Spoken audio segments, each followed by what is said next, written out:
우리는 오늘 말씀을 통해서 빌레몬서를 마무리하게 됩니다. 오늘 나누게 되는 내용이 사실 빌레몬서 클라이막스라고 할 수 있는데, 안타깝게도 제가 준비한 설교문을 읽어보니까 이걸 잘 살리지 못한 것 같습니다.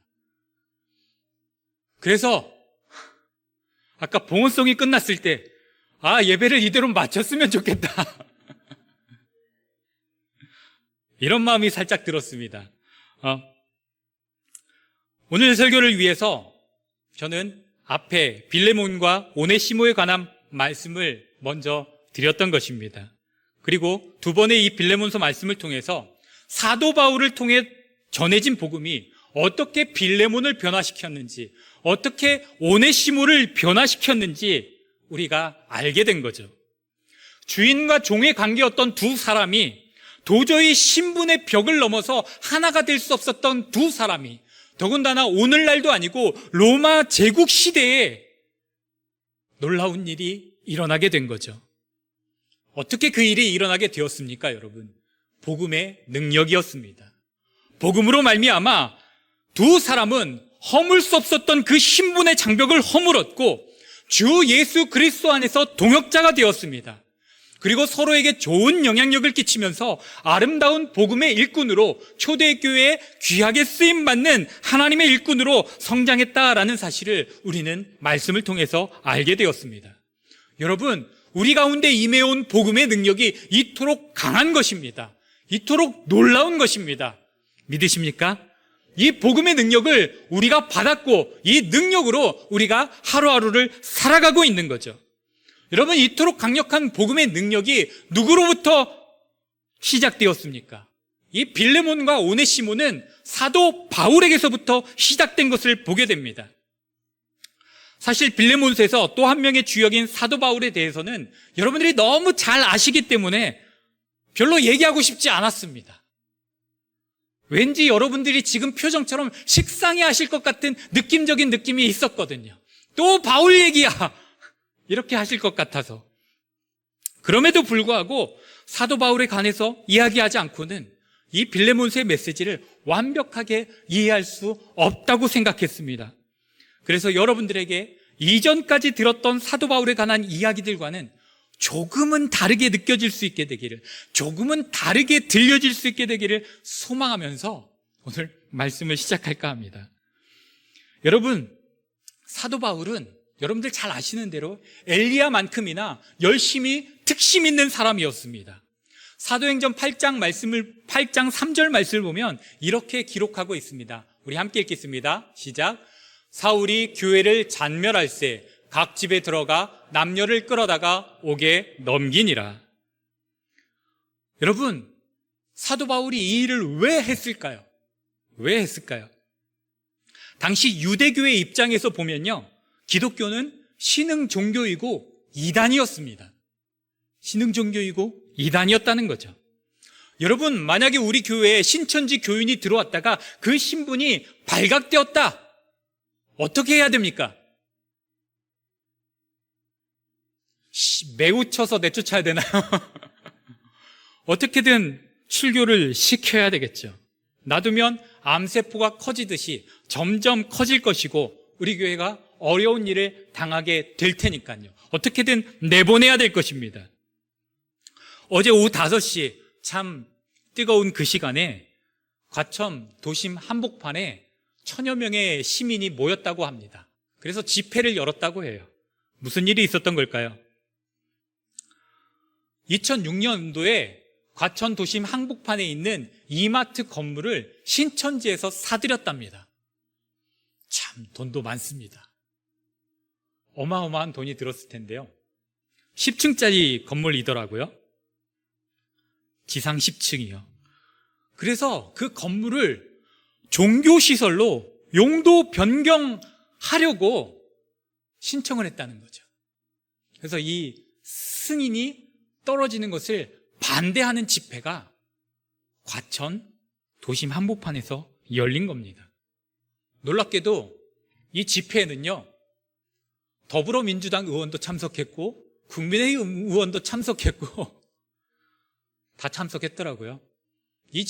이 신천지를 맡기 위해서 하나 되는 모습, 참 보기 좋았습니다. 사회적으로 신천지에 대한 인식이 좋지 않은 것은 개인적으로 참 감사한 일로 와닿았습니다.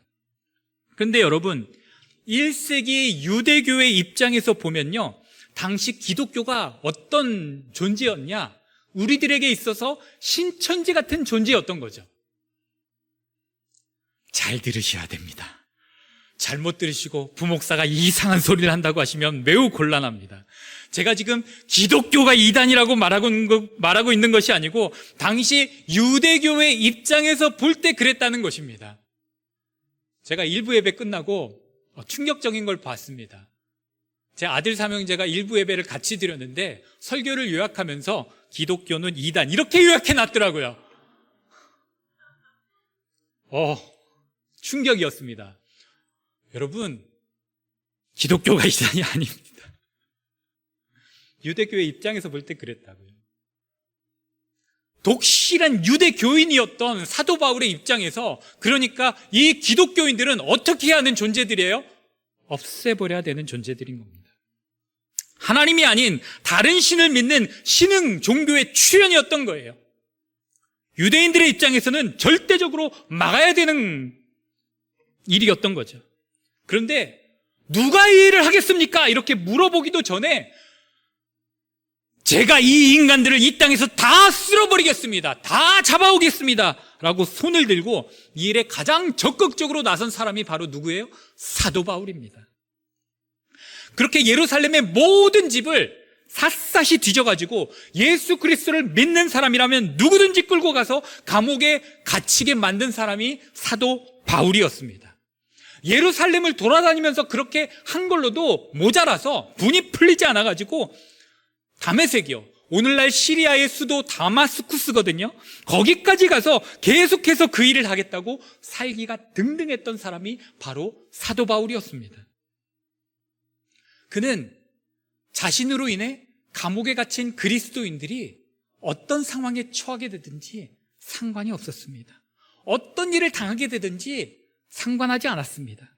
하나님이 아닌 다른 신을 믿는 우상 숭배자들은 죽어 마땅하다고 생각했으니까요. 여러분, 그런데 그가 다메섹 도상으로 가는 도중에 누구를 만나게 됩니까? 예수 그리스도를 만나게 됩니다. 너무나도 극적인 연출을 하나님께서 사도 바울, 이 한 사람을 위해서 만드시는 것을 우리가 성경을 통해서 발견하게 되는 것입니다. 우리 사도행전 9장 3절부터 5절 말씀을 함께 읽겠습니다. 시작. 사울이 길을 가다가 다메섹에 가까이 이르더니 호련히 하늘로부터 빛이 그를 둘러 비추는지라. 땅에 엎드러져 들음에 소리가 있어 이르시되 사울아 사울아 내가 어찌하여 나를 박해하느냐 하시거늘 대답하되 주여 누구시니까? 이르시되 나는 내가 박해하는 예수라. 여러분, 이렇게 빛 가운데서 사도 바울은 부인할 수 없는 신적 존재를 만났습니다. 그 신적 존재의 이름이 뭐라고 하는 걸 듣게 됩니까? 예수다. 나는 네가 핍박하는 예수다 라고 하는 놀라운 선언을 듣게 되는 거죠. 여러분, 믿어야 될까요? 그럼에도 불구하고 믿지 말아야 되는 걸까요? 여러분들 앞에 예수님이 빛 가운데 나타나셔서 내가 예수다 그러면 여러분들은 안 믿을 자신이 있으십니까? 신적 존재를 만났을 때 거부할 수 있을 것 같으신가요? 안 되겠죠. 예수 그리스도를 그렇게 만난 사도 바울은 깨닫습니다. 아, 뭔가 잘못됐구나. 내가 알고 있었던 것이 잘못 알고 있었던 것이었구나. 여러분, 그렇게 인정하게 되는 거죠. 그리고 이어지는 너무나도 당황스러운 사건이 또 성경에 기록되어져 있습니다. 예수 그리스도를 그렇게 만난 사도 바울이 다메섹으로 들어가서 예수의 제자를 만나고 침례를 받습니다. 건강을 되찾은 후에 예수님의 제자들과 함께 며칠을 머물다가 이런 일을 하기 시작했습니다. 9장 20절 말씀을 함께 읽겠습니다. 시작. 즉시로 각 회당에서 예수가 하나님의 아들이심을 전파하니. 네, 사도 바울은 빛 가운데서 직접 자신을 찾아오신 예수 그리스도를 믿을 수밖에 없었습니다. 그렇게 자신을 찾아온 예수 그리스도를 믿게 되니까 예수 그리스도를 전하지 않고는 견딜 수 없었던 예수의 제자들을 어떻게 돼요? 인정할 수밖에 없는 거죠. 이해할 수밖에 없는 거죠. 아, 이 사람들이 이래서 그랬구나. 그리고 자기 자신 역시 그 일을 시작하게 됩니다. 혹시 오늘 이 자리에 아직 예수 그리스도를 만나지 못하고 계신 분이 있다면 오늘 드려지는 이 예배를 통해서 이 시간 빛으로 오시는 예수 그리스도를 만나는 은혜가 임하게 되기를 간절히 소망합니다. 그렇게 예수 그리스도를 믿고 사도 바울처럼 구원 받으시기를, 그리고 하나님의 자녀로서 담대하게 세상을 살아가는 축복을 누리시게 되기를 예수 그리스도 이름으로 간절히 소망합니다. 여러분, 그렇게 유대교를 향해서 열심히 특심이었던 사도 바울이 바뀌게 됩니다. 이제 누구를 향한 열심을 가지고요? 예수 그리스도를 향한 열심을 가지고요. 바뀐 삶을 살기 시작하는 거죠. 그래서 전도 여행을 다니면서 열심히 예수 그리스도를 전했던 사도 바울인데, 여러분 지난주 말씀을 들으셔서 아시는 것처럼 사도 바울이 마게도냐 지방의 첫 번째 도성이었던 빌립보 지역에서 복음을 전하다가 무슨 일을 당하게 됩니까? 매를 맞고 감옥에 갇히는 일을 당하는 거죠. 사도 바울의 인생에 있어서 첫 번째로 경험하는 감옥이었습니다. 여러분, 사도 바울은 바리새인 중에 바리새인이었습니다. 바리새의 무브먼트가 뭐였냐? 하나님께로 돌아가자, 우리가 힘써 여호와를 알자, 이 구호 아래 어떻게든 율법을 잘 지켜보자고, 어떻게든 하나님을 잘 알아보자고 시작했던 운동이 바로 바리새 무브먼트였습니다. 그것이 안타깝게 변질돼서 문제였지만, 여러분, 사도 바울이 그런 사람이었으니까 삶을 어떻게 살아왔을까요? 어떻게든 율법을 지키려고 애쓰면서, 어떻게든 감옥 갈 일은 절대로 하지 않으면서 삶을 살아왔겠죠. 그런 그가, 감옥하고는 전혀 상관없는 삶을 살아왔던 그가 뭐 때문에 감옥에 갇힙니까? 복음을 전하는 일 때문에. 누군가를 잡아다가 감옥에 갇히도록 만드는 일만 했지 자신이 감옥에 갇힐 거라고는 상상도 못했던 사도 바울한테 그 일이 일어나게 된 거죠. 여러분, 죄를 지어서 갇힌 것이 아니라 예수를 전하다가 감옥에 갇히게 된다면 그럴 수도 있지 하고 받아들이시겠습니까? 사도 바울의 입장이 되시면 여러분들 어떻게 반응하시겠습니까? 왜 또 그럴 수도 있을 것 같은 얼굴을 하시면서 저만 나쁜 사람을 만드시는 겁니까? 그럴 수도 있는 건가요? 네. 그렇게 감옥에 갇히게 된 사도 바울이 깨닫는 거죠. 뭘 깨달았을까요? 자기가 전에 감옥에 넘긴 사람들의 그 심정이 어떠했는지를 깨닫는 거죠. 자기 때문에 감옥에 갇히게 된 사람들이 어떤 대우를 받았는가를 알게 되는 거죠. 그 뒤에 얼마나 엄청난 고통 가운데 있었는지를, 어떻게 죽어갔는지를 깨닫게 되는 거죠. 그래서 사도 바울은 디모데한테 편지를 쓰면서 이렇게 말했는지도 모릅니다. 죄인 중에 내가 괴순이라. 이걸 깨닫고 나니까 모든 죄인 중에 자기가 괴수처럼 느껴질 수밖에 없었던 거죠. 자기 자신이 무슨 짓을 저질렀는지 이렇게 직접 경험하면서 정말 나는 죄인 중에 괴수구나, 이렇게 인정하고 고백할 수밖에 없었을 것 같습니다. 여러분, 제가 신학교를 다닐 때 과제물로 이 빌레몬서를 선택하고 소논문을 썼을까요? 연극 대본을 썼을까요? 믿기지 않으시겠지만 연극 대본을 썼습니다. 저에게 의외로 작가적 기질이 아주 조금은 있다라는 사실을 저는 그렇게 발견했습니다. 그래서 저는 성경을 읽으면서 가끔 저의 부족하지만 어줍지 않지만 상상력을 동원해서 이야기를 재구성해보곤 합니다. 은근히 재밌습니다. 여러분들도 해보시면 좋겠습니다. 이 시간 성경에 없는 저의 상상의 나래를 조금 펼쳐보면 이렇습니다. 감옥에 갇혀서 자신이 과거에 저지른 잘못에 대해서 뼈저리게 후회하고 있는 이 사도 바울에게 예수님이 이렇게 말씀하신다라고 저는 생각했습니다. 아프냐? 나도 아프다. 너의 그 모든 죄를 위해 내가 십자가에서 죽은 거야. 너를 살리기 위해, 너를 그 죄에서 자유하게 만들기 위해, 너를 구원하기 위해 내가 십자가에서 죽은 거야. 여러분, 저는 예수님의 이런 음성을 들었을 때 사도 바울이 울었을 것 같습니다. 대성통곡을 했는지 극한 슬픔에 잠겨서 꺽꺽하면서 슬픔을 삼켰는지는 모르겠지만 나 때문에 예수님이 그렇게 죽으셔야 됐구나.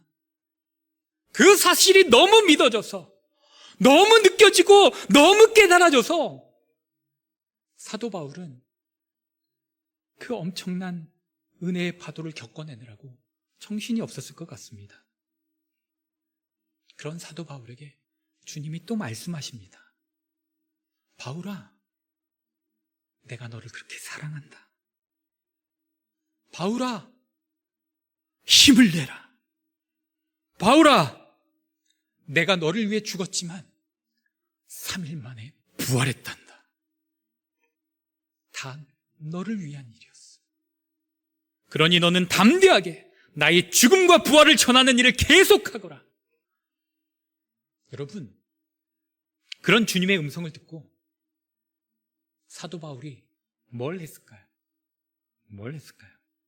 한밤중에 신라와 함께 예배를 드립니다. 기도를 하고 하나님을 찬송합니다. 그리고 그 감옥에 같이 있었던 죄수들이 그것을 듣는 거죠. 여러분, 죄수들이 한밤중에 기도하는 소리, 찬송하는 소리를 좋게 들었을까요? 어디서 이렇게 기분 좋은 자장가가 너무 좋다 이러면서 들었을까요? 아니었겠죠. Shut the mouth! 하면서 욕하고 야유하고 조롱했겠죠. 그런데 그런 죄수들이 침묵할 수밖에 없는 일이 갑자기 일어납니다. 감옥에 큰 지진이 일어났습니다. 감옥의 문들이 다 열려버렸습니다. 문들이 열려지는 건 이해하겠는데 그 지진이 나면서 매였던 모든 것이 풀려졌습니다.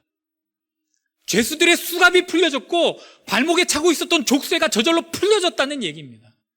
여러분, 감옥에서 이런 일이 일어나면 어떻게 될까요? 때는 이때인 거죠. 죄수들이 뭘 생각할까요? 야, 튀어! 이거 하지 않겠습니까? 도망가!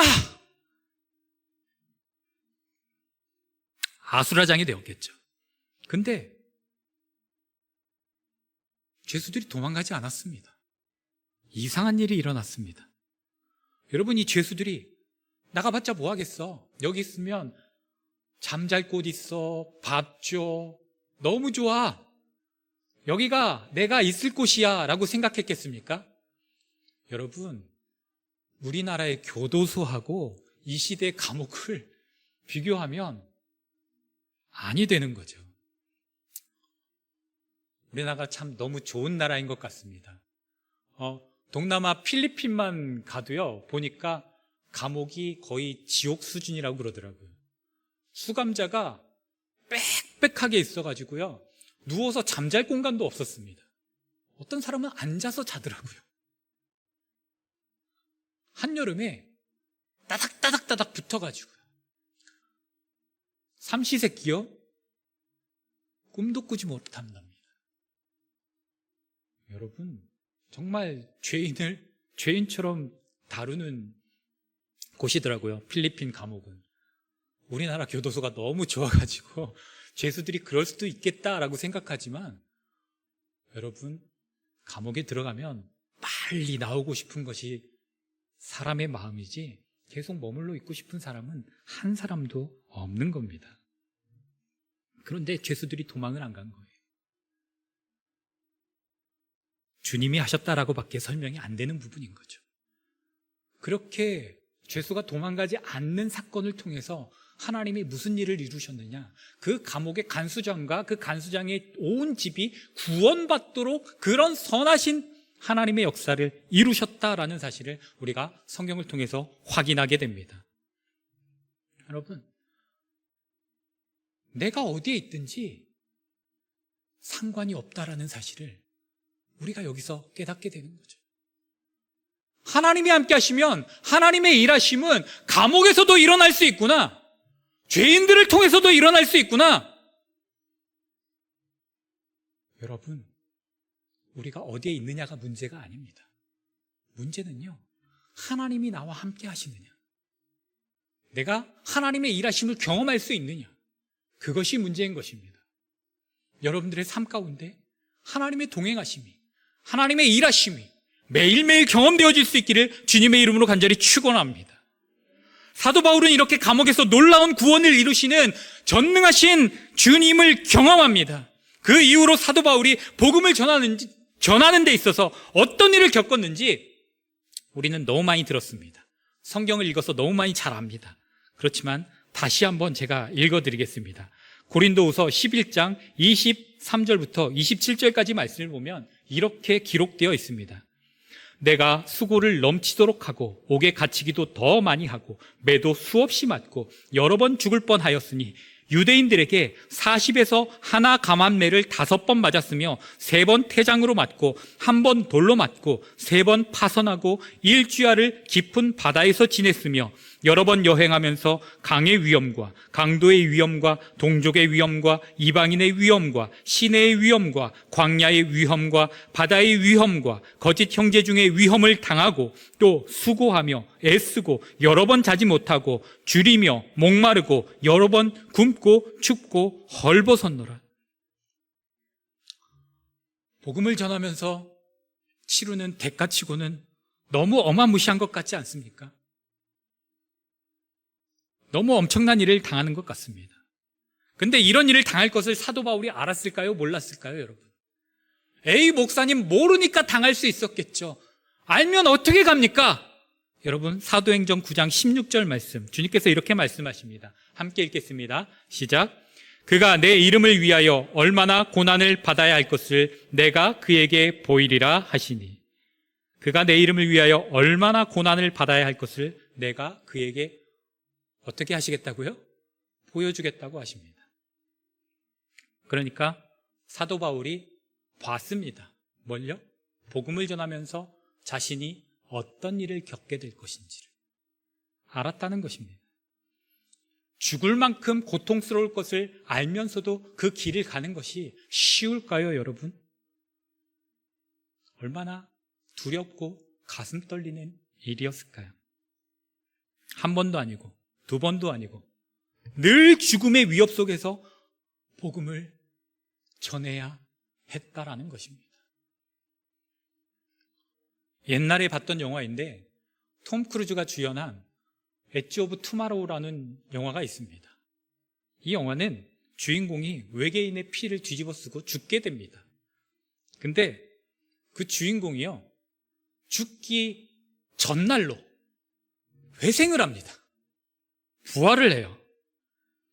근데 전장에 또 나가게 되고, 그러면 또 죽고, 죽을 때마다 다시 죽었던 그 하루 전으로 부활을 합니다. 계속해서 말이죠. 그렇게 그 영화의 주인공은 계속 살아나지만 죽음을 맞이하는 그 순간에 느껴야 했던 그 끔찍한 고통을 계속해서 느끼는 것이 정말 몸소리 쳐지도록 싫은 일이라는 사실을 너무나도 잘 보여주고 있습니다. 그러니 여러분, 알면서도 간다는 게 정말 쉽지 않은 거죠. 더군다나 한 번 죽을 걸 경험했습니다. 이러다 내가 진짜 죽을 수도 있겠구나. 그러면 또 가겠습니까, 여러분? 또 가고 싶지 않죠. 이러다 죽겠구나라는 생각이 드는데, 회사를 이직하시는 이유가 뭐죠? 내가 여기서 이러다 죽겠구나라는 생각이 들어서 이직하시는 거잖아요. 안 그렇습니까, 청년 여러분? 근데 그곳이 하나님께서 복음을 전하기 위해 세우신 곳이라면 어떻게 해야 되는 걸까요? 어떻게 해야 되는 걸까요?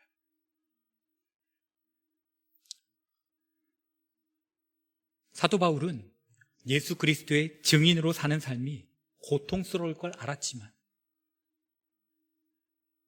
그로 인해 죽게 될 것을 알았지만, 그럼에도 불구하고 하루하루 전진하는 삶을 삽니다. 사도행전 21장 말씀을 보면 사도 바울은 예루살렘으로 너 돌아가면 결박당하고 로마인들한테 넘겨질 거야, 이런 예언의 말을 듣습니다. 예루살렘으로 가지마, 거기 가면 너 죽게 돼 라는 말을 듣는 거죠. 그런데 그 예언의 말을 듣고도 사도 바울이 이렇게 말합니다. 나는 주 예수의 이름을 위하여 결박당할 뿐 아니라 예루살렘에서 죽을 것도 각오하였노라. 죽으면 죽으리라는 믿음의 결단이 그에게 있는 것을 보게 됩니다. 그가 이런 믿음을 어떻게 가지게 된 걸까요? 저는 이 빌립보에서의 감옥 경험이 사도 바울에게 그런 굳건한 믿음을 갖게 만들지 않았을까 생각합니다. 그 감옥에서 만난 예수 그리스도, 그 감옥 경험을 통해서 자기가 어떤 짓을 저질렀는지 깨닫고 어떤 죄로부터 구원을 받았는지를 깨달은 사도 바울은 그 빛을 조금이라도 갚고자 나아갔던 거죠.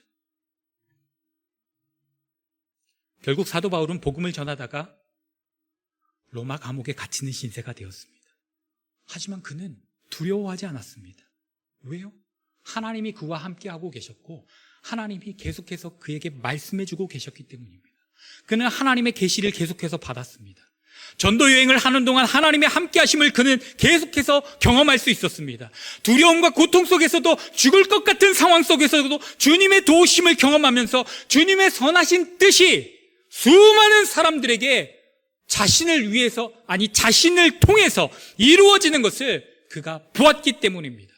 그리고 무엇보다도 예수 그리스도께서 자신을 위해 죽으셨다는 그 사실을, 그렇게 주님께서 부활의 첫 열매가 되셨다는 그 사실을 너무나도 잘 알고 있었기 때문입니다. 그래서 그런 주님을 위해서라면 목숨도 아깝지 않다고 서슴지 않고 말하고 내어놓는 그런 사도 바울의 모습을 우리가 발견하게 됩니다.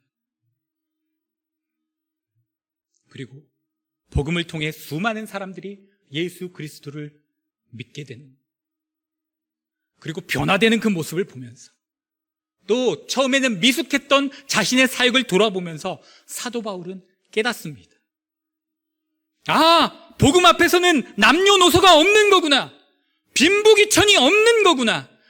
유대인이든 헬라인이든 그가 어떤 사람이든 주님께서 선택하셨다면 그 누구라도 구원을 받을 수 있는 것이구나. 여러분, 사도 바울이 깨달았던 이와 같은 깨달음이 저와 여러분들에게도 있게 되기를 소망합니다.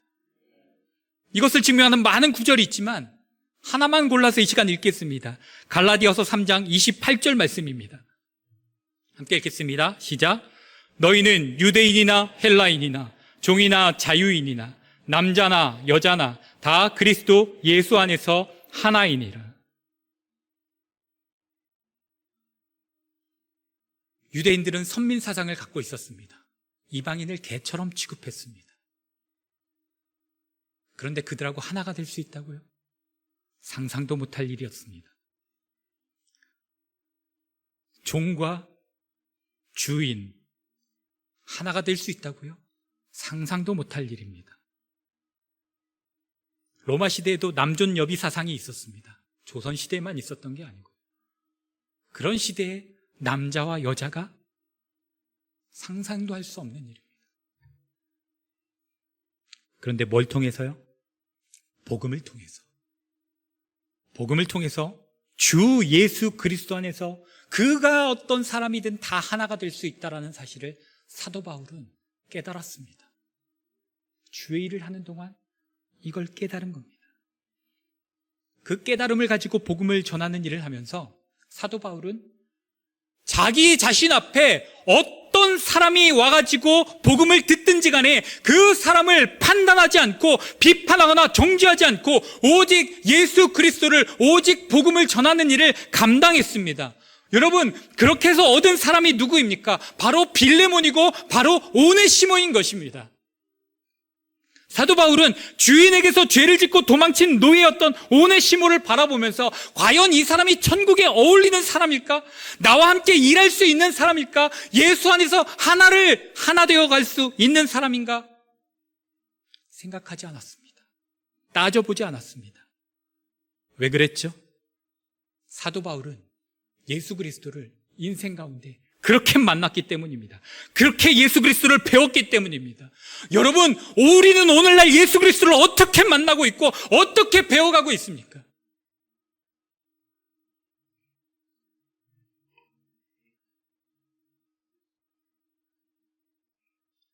우리 앞에 그가 어떤 사람이든 그에게 예수를, 복음을 전하는 우리입니까? 아니면 이 사람은 천당 갈 수 있을 것 같다, 이 사람은 지옥 가야 해, 내 기준의 잣대를 가지고 그렇게 판단하고 비판하고 정지하고 있지 않습니까? 미국에서 예수를 잘 믿는 흑인 남성이 한 명 있었습니다. 그런데 이 사람이 사는 동네에 좀 떨어진 백인 지역에 아주 크고 화려하게 지어진 교회가 있었습니다. 그 교회는 주일만 되면 완전 귀티나게 생긴 사람들이 많이 찾아왔습니다. 고급 승용차가 주차장을 빼곡하게 메웠고, 그렇게 찾아온 고귀해 보이는 백인들이 거룩하게 예배를 드리고 돌아가는 모습을 이 흑인 남성이 늘 보는 거죠. 그 모습을 보면서 이 흑인 남성이 소원을 하나 갖게 되었습니다. 단 한 번만이라도 좋으니까 나도 저 교회에 들어가서 예배를 드려보고 싶다는 거였습니다. 그러나 그럴 수 없었습니다. 그 교회는 백인들만의 교회였고 흑인들은 근처에 얼씬도 하지 못하도록 막았기 때문입니다. 이 흑인 남성은 기도하기 시작했습니다. 주님, 제 소원을 들어주십시오. 단 한 번만이라도 좋습니다. 저 아름답고 저 훌륭해 보이는 교회 안에 들어가서 딱 한 번만 당신을 향해 예배할 수 있도록 기회를 주십시오. 이렇게 열심히 며칠간 기도했더니 놀랍게도 주님께로부터 응답이 왔습니다. 근데 주님께서 뭐라고 말씀하셨을까요? 아시는 분도 있으실 것 같은데 이렇게 말씀하셨다고 합니다. 야, 나도 저 교회 아직 못 들어가 봤어. 나도 아직 못 들어가 봤어. 높은 얘기인데 여러분, 우리 교회는 어떨까요?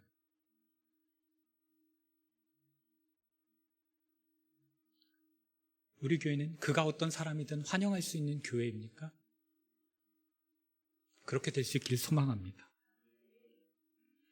여러분, 지존파를 아십니까? 1990년 대한민국을 떠들썩하게 만들었던 연쇄살인 조직입니다. 이 사람들에겐 행동 강령이 있었는데, 첫째, 돈이 많은 자를 증오한다. 둘째, 10억을 모을 때까지 범행을 계속한다. 셋째, 배신자는 죽인다. 넷째, 여자는 어머니도 믿지 말라. 남성 동지 여러분, 여자를 믿지 말랍니다.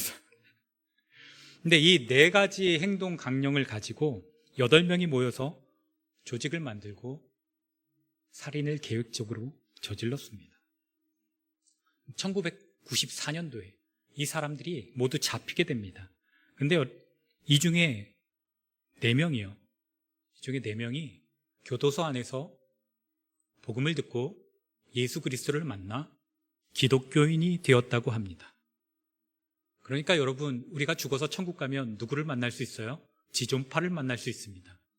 혹시 갑자기 천국 가기 싫어지시나요?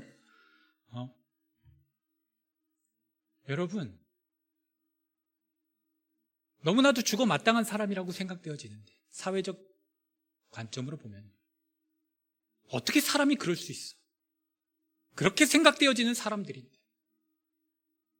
그가 어떤 사람이든 굴하지 않고 그 사람들을 찾아가서 복음을 전하는 사람이 있었던 거죠. 지존파를 위해서 기도하고 그들에게 복음을 전하는, 그들을 긍휼하게 바라보시는 주님의 마음으로, 주님의 시선으로 찾아가서 복음을 전한 사람이 있었다는 거죠.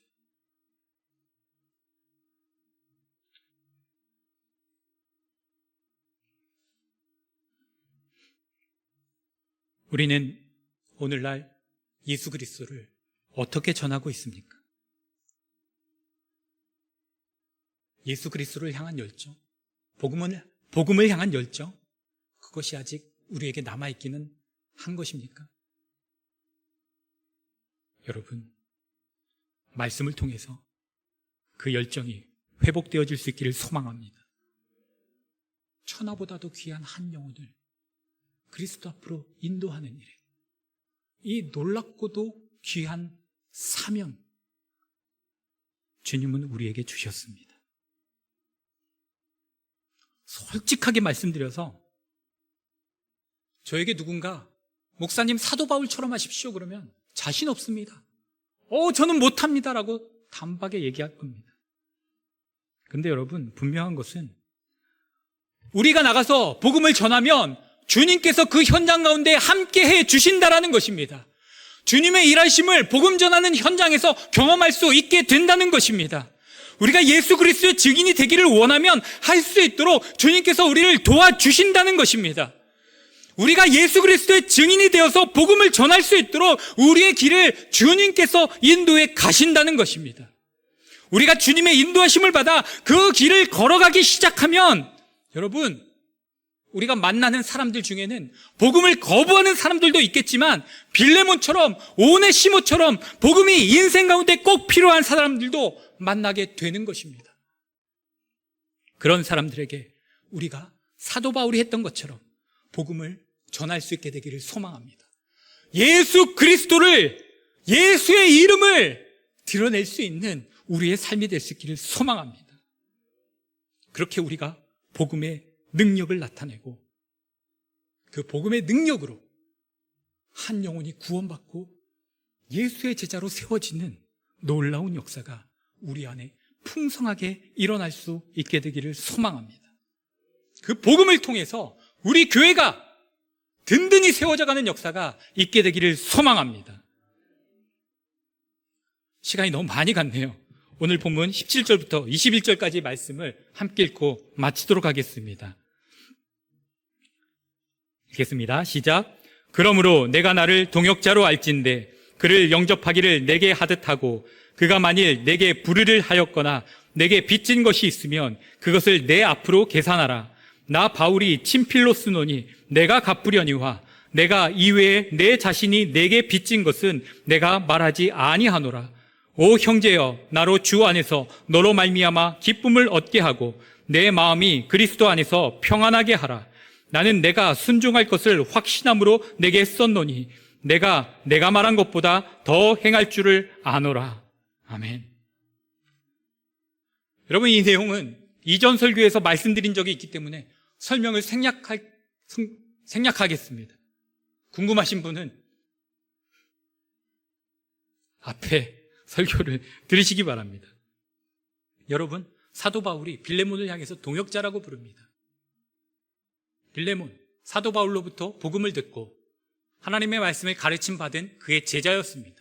근데 제자를 향해 너 나하고 같이 일하는 동역자야 라고 말합니다. 너하고 나하고 동등한 위치에 있어 라고 말해주는 것입니다. 그리고 오네시모를 위해서 오네시모의 주인이었던 빌레몬에게 정말 한 글자 한 글자 정성을 담아서 오네시모를 위한 편지를 썼습니다. 어떻게 하면 빌레몬의 마음을 움직일 수 있을까? 어떻게 하면 이 오네시모가 용서받을 수 있을까? 사도 바울이 이렇게까지 하는 이유가 무엇입니까, 여러분? 그것이 주님의 뜻이기 때문에 그렇습니다. 예수 그리스도를 믿으면 그가 어떤 사람이든 구원을 받을 수 있고 예수 그리스도 안에서 그가 어떤 사람이든 서로 연합하여 하나가 될 수 있다는 것을 사도 바울은 깨닫고 그 일을 이루어 가고 있는 거죠. 예수 그리스도로 말미암아 그가 어떤 사람이든 얼마든지 함께 동역자가 될 수 있다라는 사실을 저와 여러분들에게 가르쳐주고 있는 것입니다. 사람이 사람을 변화시키는 것이 아닙니다. 주 예수 그리스도의 복음이 사람을 변화시키는 것입니다. 그렇게 변화된 사람들이 주 예수 안에서 하나가 되어져 갈 수 있는 것입니다. 이 무더운 여름날에 복음의 짐을 여러분들에게 지워드리는 것 같아 송구하지만 여러분, 우리가 살면서 예수 그리스도를 드러내고 예수의 이름을 전하며 복음을 전하는 것, 그 무엇과도 바꿀 수 없는 우리의 사명인 줄로 믿습니다. 다른 사람이 받은 것 아니고 내가 받은 사명인 줄로 믿습니다. 내가 안 해도 누군가는 하겠지. 아니요, 여러분, 여러분들이, 그리고 우리 모두가 해야 하는 것입니다. 누구의 이름으로? 오직 예수 그리스도의 이름으로. 그것이 오늘날을 살아가는 우리들에게 주어진 사명입니다. 우리 교회에 주어진 사명입니다. 천하보다도 귀한 한 영혼을 세우고 그 한 영혼을 예수 그리스도의 제자로 세워가는 일. 아버지 하나님은 이 일에 저와 여러분들을 초청하고 계십니다. 그러니 여러분, 이 시간 우리가 믿음으로 반응했으면 좋겠습니다. 제가 여기 있습니다. 저를 사용해 주십시오. 복음의 일꾼으로 주 예수 그리스도의 종으로 마음껏 저를 사용해 주십시오. 이렇게 결단할 수 있는 우리 모두가 될 수 있기를 주 예수 그리스도의 이름으로 간절히 축원합니다. 이런 찬양이 있습니다. 슬픈 마음 있는 자, 몸과 영혼 병든 자, 누구든지 부르시오. 예수 이름 부르시오. 그 이름을 믿는 자, 그 이름을 부르는 자, 그가 어떤 사람이든 그는 구원 얻으리. 예수, 예수. 오 능력의 그 이름 예수. 나 외쳐 부르네. 예수, 예수. 오 구원의 그 이름 예수. 나 외쳐 부르네. 예수 그리스도. 여러분, 이 시간 다 함께 일어나셔서 이 찬양 부르시면서 우리 믿음의 결단을 함께 하도록 하겠습니다.